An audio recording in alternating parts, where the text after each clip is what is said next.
To see all of you.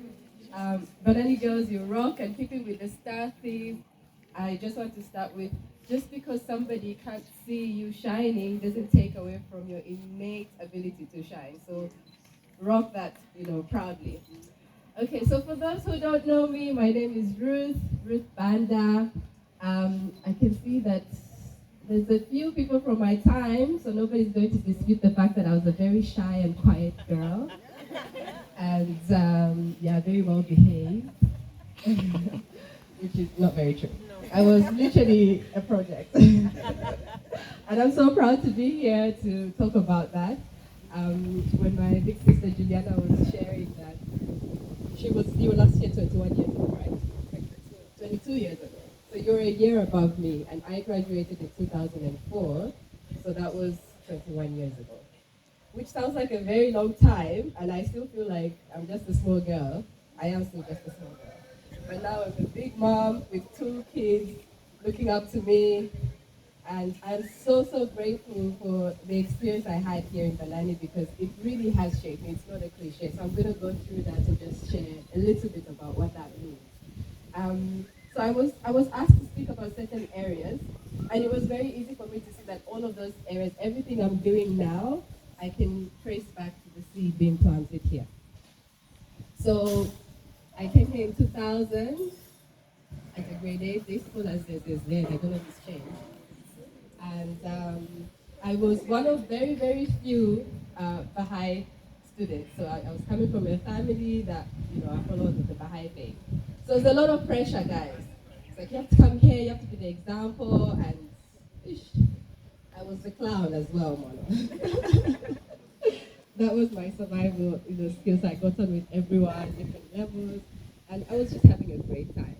But of course, the time did come. So many people loving this up with me to advise me, to keep me on track, and remind me of what a great opportunity it was to be here. And I didn't get it. I was like, well, what's so special about being here?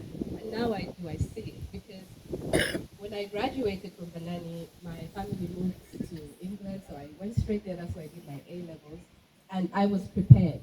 I was prepared in so many ways because here, this was such a diverse, school. It's the first time I was learning with people from all sorts of backgrounds, whether it was faith, whether it was, tribe, race, and also like different countries. We had students from like Tanzania, Canada, lots of countries. So it was such a great, space to learn how to interact with different people, to respect others for who they are. And even though I was a Baha'i, we were the minority. So most of my friends were like Christians. We had Hindus, all different faiths. So my understanding of different faiths was actually strengthened here, even though this is a Baha'i-inspired school. I learned so much about other world religions here, and I learned to respect people for their beliefs.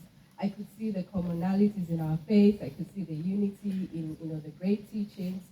So that was a massive, massive, thing that I gained.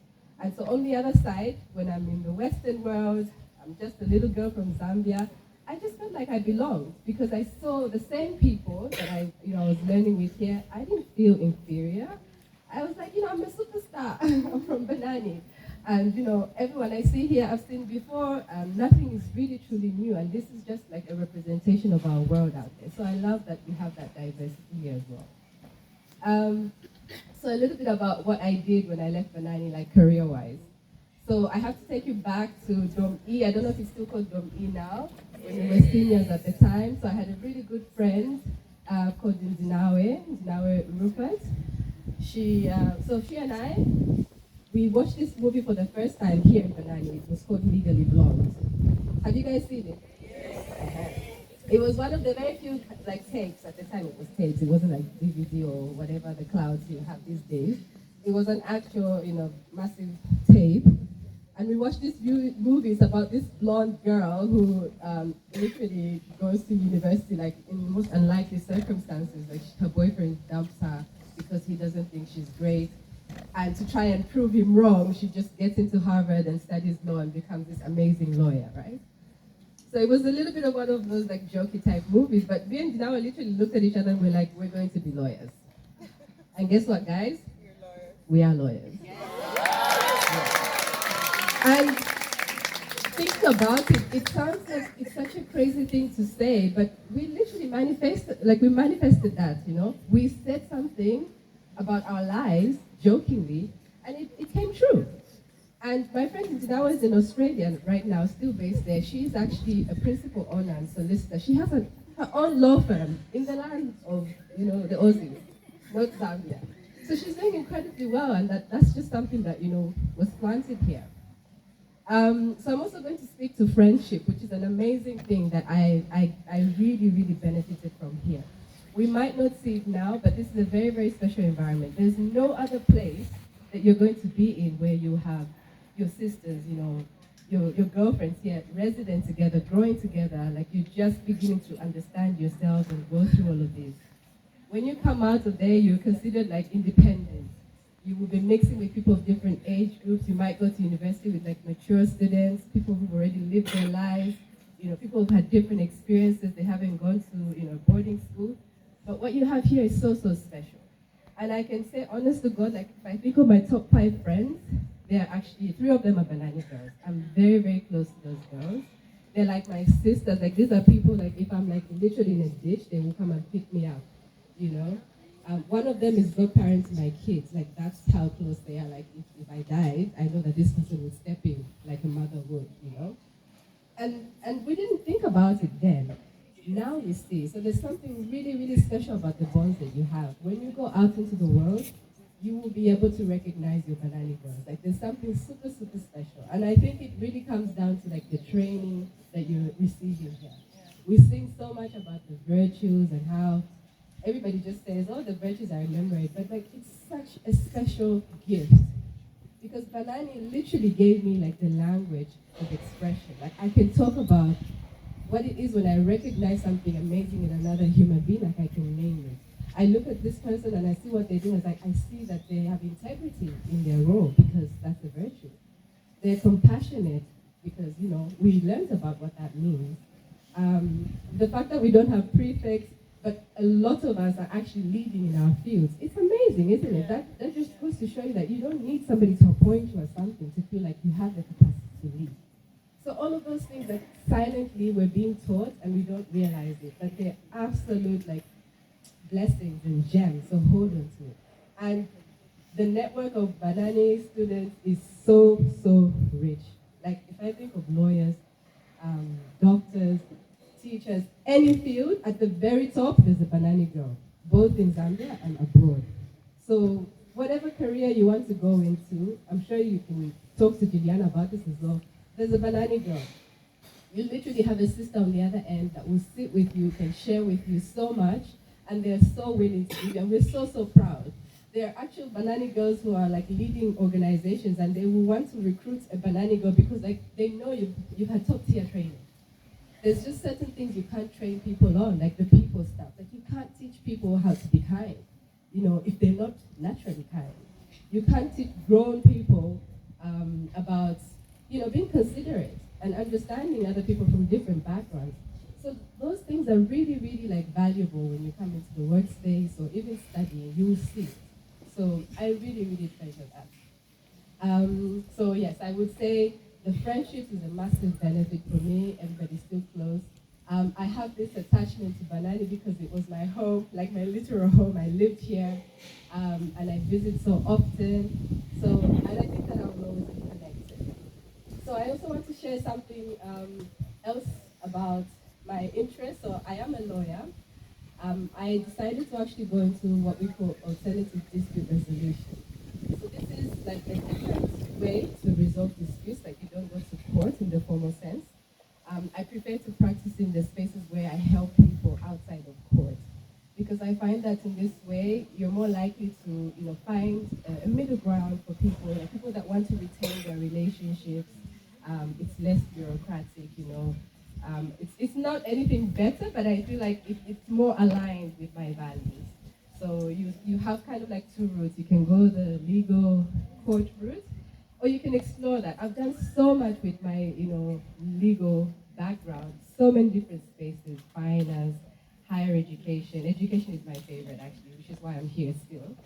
I've worked, you know, for universities, I've worked for banks, You could do so much, so don't limit yourself. So speaking to the things that I've done, keeping in mind what my background is, I'm also an author, just like Mono. I've written, thank you, I have written some children's books, which have definitely been inspired by my time here. First of all, like they don't give you a manual for how to be a parent. So be kind to your moms and dads and the people looking after you. It's the ghetto. So I am so grateful that I think back, our matron was Mrs. Rohani. I was like, oh, she really was just like our parent then. And I look at my two little boys who are very active and can be quite naughty. And I'm trying to like instill the virtues and values. So one of the outlets I chose was I was going to write about this because I couldn't see many books that were actually, talking about these values and in an accessible way. And also there were loads of books for children, but not many that my kids could read and see themselves in, like represented, like the way they look, which was very important to me. So I decided I'm going to write that book. So I wrote it and I literally illustrated. I'm not the best illustrator or the best writer, but I was like, I'm going to write it because it's a book I have in my heart and it doesn't exist, and I did just that. So you can do that too. If there's something that you really desire and you want to bring it to life, you can just do it. So the very first book I wrote is called My Mommy Has Many Jobs, which basically means moms do everything, guys. We literally wear so many hats. You're like a teacher because you're teaching your kids. You're like a nurse, you take care of your babies. You're like a freaking chef because you have to cook. You do all these things. So I was like, this is a great way to help my kids understand that I'm doing a lot, yeah? Give me credit.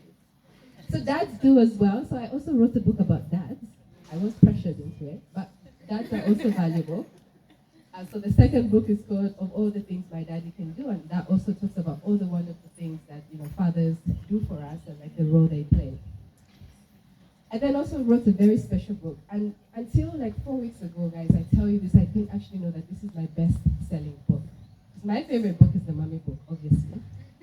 But my best-selling book is a book that's called The Best Parts of Me Are Invisible. And this is a book I wrote about virtues. So this book essentially has, I think it's 9 different characters, and they all represent different virtues. So you have patience, compassion, all sorts of different virtues. And each character represents a person of a different background. I try to make them look like culturally different and physically different because we're just all such a massive blend. And it's important to me that everybody can see themselves in the books they're reading. So I got my report from Amazon, they're telling me this is how much money you made, so you can make money from it as well. And this book has sold the most copies, and I didn't know that. And it really struck me because it's really like the foundation of everything. Like your virtues is the gift that you have. It will help you in everything you do in life. So I was so happy to trace that back here as well because we rammed the virtues in, and I love that it's still going. It's very valuable because it is literally the manual for your life. It's how you live your life step by step will be guided by those virtues. And then the final book is it's called My Affirmation Coloring Book. It's a book about affirmations, and you can color while you're doing it. Because I'm very, very big about speaking positive things to yourself and to others, and I've seen how transformative that has been for myself. Like my mom was the first person I remember that said things that really, really stayed with me. Like she made me believe that no one was better than me, and I believed it. I really still do. Not you look down on others type of way, but I just had this confidence that I can do things. Like there's nothing about me that stops me from doing things just because of who I am, where I'm from, what I look like. I really just feel like whatever I want to do, I can do it. Especially if other people have done it. Like there's nothing wrong with me. So please speak positive things over your lives, to yourselves, to your friends. Be mindful of what you're saying to others. Stuff stays with you. I've been one of those people that have said things and didn't realize that other people have really been weighed down by that. So it's so important to be really self-aware. And some of you know, because I came to Banani and I did a program with you guys, because I'm also a storyteller. I love telling stories, other people's stories, because I believe that every one of us has a story to tell. So however many we are here, we could write this many books. I believe it. If you want to write a book, hit me up. I will help you, show you how you can do it, because your story is unique and it needs to be told. So we did this beautiful program which was called the Mirrors and Windows Club, and it was about really highlighting all the wonderful things that people we know right here in our neighborhoods, in our communities, in our homes. We have heroes. I love that a lot of you talked about your dads, your moms, your grandparents, and all the remarkable work they're doing, because you don't have to look at somebody in another country and elsewhere and think that those are people doing great things. Like, we can do great things right here. So, to finish off, I won't take too much of your time. I'm also serving on the Banani Board of Directors, which is a massive, massive honor. I don't think I should be there, but we're here. And it's really like being able to see the vision now, because all of this stuff I just wasn't aware. Firstly, like, the Banani Board of Directors they're a group of people that are appointed by our National Spiritual Assembly of the Baha'is of Zambia. They basically support the school in the vision of Banani, which is a huge vision. I just thought it was just us and this, but guys, this has been in the making for years, and there's plenty planned for the future as well. So they're supportive, they provide some guidance, we try to consult together with the school. We are not like other school boards or other company boards. It really is like a spiritual body that's guided by this vision that is bigger than everyone. And at the heart of it is education for everyone, spiritual and material. Like, it's so important that education is not just your grades, but your character being developed as well. So one thing I can share that from my experience on the Banani board is that Banani School is such an inspiration in the education system here in Zambia, that what has been achieved here is inspiring other schools. One of the presenters mentioned Kasaloki School in Minilunga, which is officially opening this weekend. That's a school that's been, supported and inspired by Banani School. So they're opening another school like Banani, in a rural setting, but that school actually also allows boys and girls to learn together, which is like my dream as well. I love a Banani like for boys. I don't have no girls and I need somebody to train my boys. Because, all the beautiful girls coming out of here, you're excellent, you're excelling. You need people to match you as well. So, Banani Board of Directors, please look into it. So, yes, you are doing amazing, and I'm looking forward to hearing more about how we're going to expand the alumni space. Like, there's a lot that we can tap into. I've heard some lovely things around mentoring, looking at university experiences. I studied in Kent in England, and I have some experience there. I love my experiences learning here in Zambia. I literally brag about it on the other side. People will come to me and be like, oh, you sound different. Where did you grow up? Where did you say? I went to Banani. There's a difference. Like, you literally can tell a Banani girl wherever they go. So that's my little 2 cents. Thank you for having me.